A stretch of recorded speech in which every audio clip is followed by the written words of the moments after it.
எல்லோருக்கும் வணக்கம். என் லைஃப்பில் இந்த மாதிரி ஒரு பெயின்ஃபுல்லான ஒரு சுச்சுவேஷனை நான் ஃபேஸ் பண்ணதே கிடையாது. மனசு முழுக்க வலி வலி மட்டும்தான்.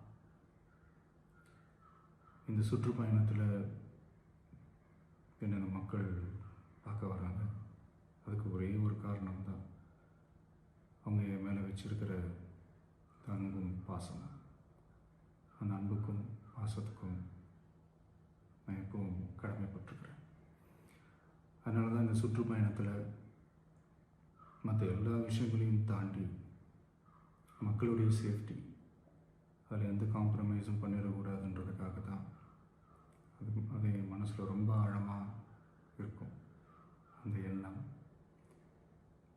அதனால தான் இந்த அரசியல் காரணங்கள் எல்லாத்தையும் தவிர்த்துட்டு ஒதுக்கி வச்சுட்டு மக்களுடைய சேஃப்டி மட்டும் மைண்டில் வச்சுக்கிட்டு அதுக்கான இடங்களை சூஸ் பண்ணுறது, அதுக்கான இடங்களை பார்த்து பெர்மிஷன் கேட்குறது, போலீஸ் டிபார்ட்மெண்ட்டில் அதை ரிக்வெஸ்ட் பண்ணி கேட்போம். ஆனால் நடக்கக்கூடாதது நடந்துருச்சு. நானும் மனுஷன் தானே. அந்த நேரத்தில் அத்தனை பேர் பாதிக்கப்பட்டு இருக்கும்போது எப்படி அந்த ஊரை விட்டுட்டு என்னால் கிளம்பி வர முடியும்?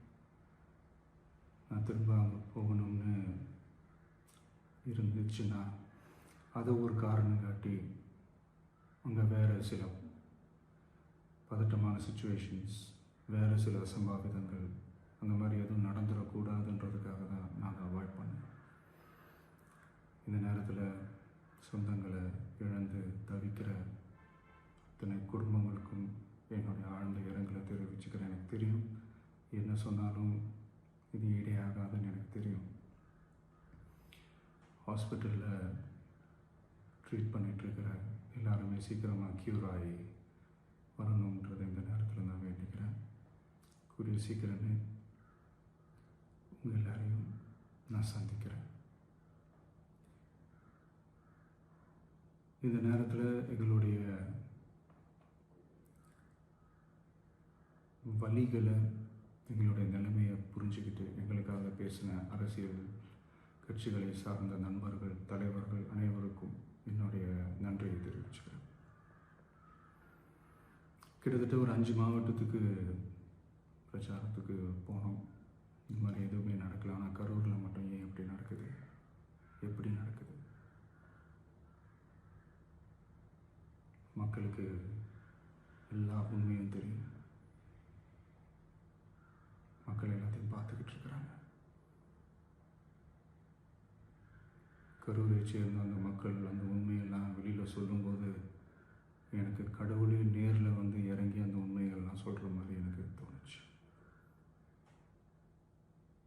சீக்கிரமே எல்லா உண்மைகளும் வெளியில் வரும்.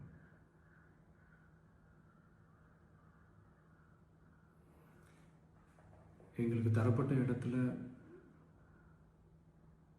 நாங்கள் போய் அந்த ஸ்பாட்டில் நின்று நாங்கள் பேசிட்டு வந்தோம். அதை தாண்டி எந்த தவறும் எங்கள் சைடில் நாங்கள் எதுவுமே செய்யலை.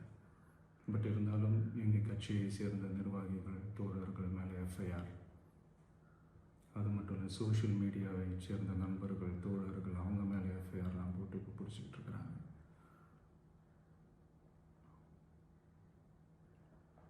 சிஎம் சார்,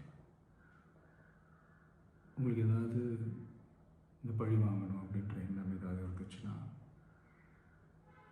என்ன வேணாலும் பண்ணுங்க.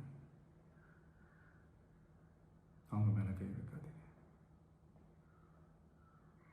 நான் ஒன்று வீட்டில் இருப்பேன், இல்லை நான் ஆஃபீஸில் இருப்பேன். என்ன வேணாலும் செய்யுங்க. நண்பர்களே, தோழர்களே, நம்மளுடைய அரசியல் பயணம் இன்னும் ஸ்ட்ராங்காக, இன்னும் தைரியத்தோட